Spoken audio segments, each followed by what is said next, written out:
নমস্কার বন্ধুগণ, আজকে সত্যকথন বলবো রোহিঙ্গা সম্প্রদায় নিয়ে। রোহিঙ্গা কারা এবং এদের নামের পিছনে রহস্যময় কী এ সম্বন্ধে একটু ভিডিওটি একটু লম্বা হবে, আপনাদের ধৈর্যচ্যুতি ঘটতে পারে, তবু মন দিয়ে সেটা শুনবেন। তো আরাকানের যারা বসতি স্থাপনকারী বার্মা দেশ, ওদেরকে রোহিঙ্গা বলা হয়। তো আরাকান কোথায় সে সম্বন্ধে একটু ভৌগোলিক চিত্র আপনাদের দেওয়া অবশ্যই কর্তব্য বলে মনে করছি। আরাকান রাজ্যটি মূলত বার্মা দেশের পশ্চিম দিকে অবস্থিত। এর লাগোয়া সীমান্ত হলো বাংলাদেশ, ভারতের উত্তর পূর্বাঞ্চলের মণিপুর এবং মিজোরাম।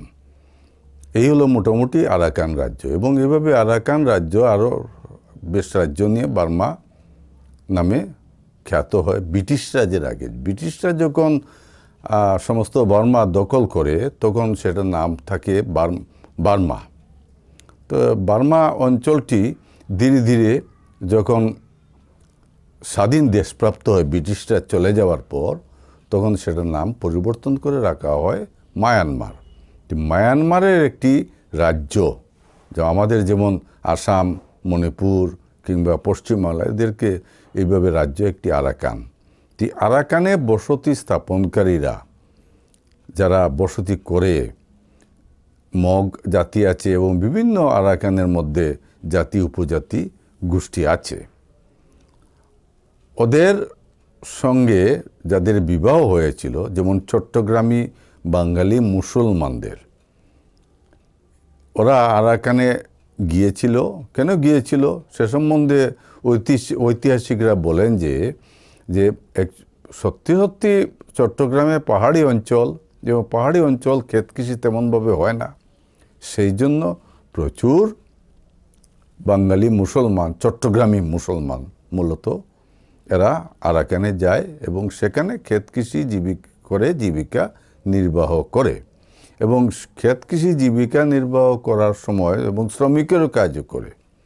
ওরা জীবনের নিরাপত্তার কারণে ওরা স্থানীয় যে মগ জাতি একটি উপজাতি, ওদের রমণীকে বিবাহ করে, বিয়ে শাদী করে এবং সেখানেই থেকে যায়। এবং সেটা হয়তো বৃহৎ সংখ্যক নয়, কিছু সংখ্যক।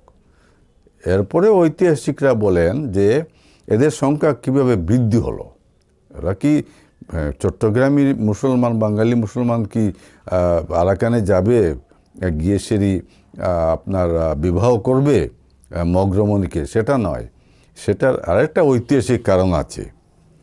1400 খ্রিস্টাব্দে রাজা নরমিক্লা, আরাকানের একজন রাজা ছিলেন, উনি সিংহাসনচ্যুত হয়ে, অন্য শত্রুপক্ষের দ্বারা সিংহাসনচ্যুত হয়ে উনি গৌড়ের দরবারে আশ্রয় প্রার্থী হন, গৌড়ের সুলতানের দরবারে। তো গৌড় রাজ্যটি তখনকার সময়ে বর্তমানের বাংলা, বিহার, উড়িষ্যা নিয়ে গৌড় রাজ্যটি ছিল।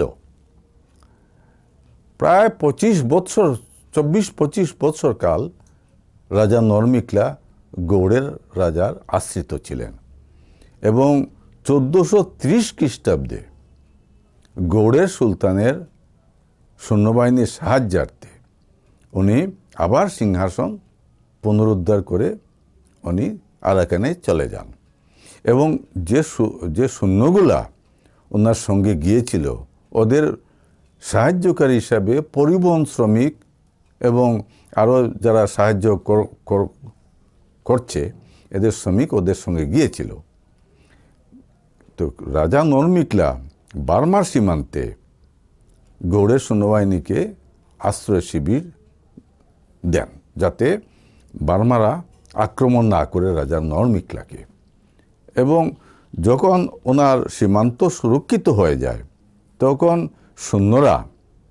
বেশিরভাগ সৈন্যরা গৌড়ে চলে আসে এবং শ্রমিক এবং কিছু সংখ্যক সৈন্যরাও সেখানে থেকে যায় স্থায়ীভাবে থেকে ওরাও মগ রমণীকে বিয়ে করে।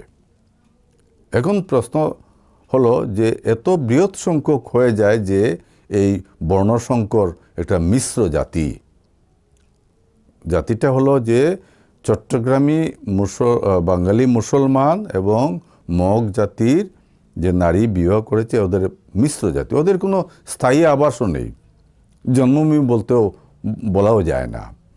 ওরা এখানে থেকে যায় এবং থেকে ওরা একটা আলাদা গোষ্ঠী রূপে, মিশ্র জাতি বর্ণসংকর গোষ্ঠী রূপে পরিগণিত। ওদের ভাষাও মানে একটা জগা খিচুড়ি মিশ্র ভাষা, কিছুটা চট্টগ্রামী বাংলা এবং তৎসঙ্গে মগ জাতির ভাষা নিয়ে একটা কথ্য ভাষা, একটা জগা খিচুড়ি ওরা বলে। সেটাকে বলে উপভাষা। এটা বোঝাও বেশ কষ্টসাধ্য। যাই হোক, এদের মধ্যে বিবাহ কিন্তু মগ জাতির মধ্যেও হয় না, এদের সন্তান সন্ততিরা, এবং চট্টগ্রামী যারা মুসলমান, বাঙালি মুসলমান, এদের মধ্যেও হয় না।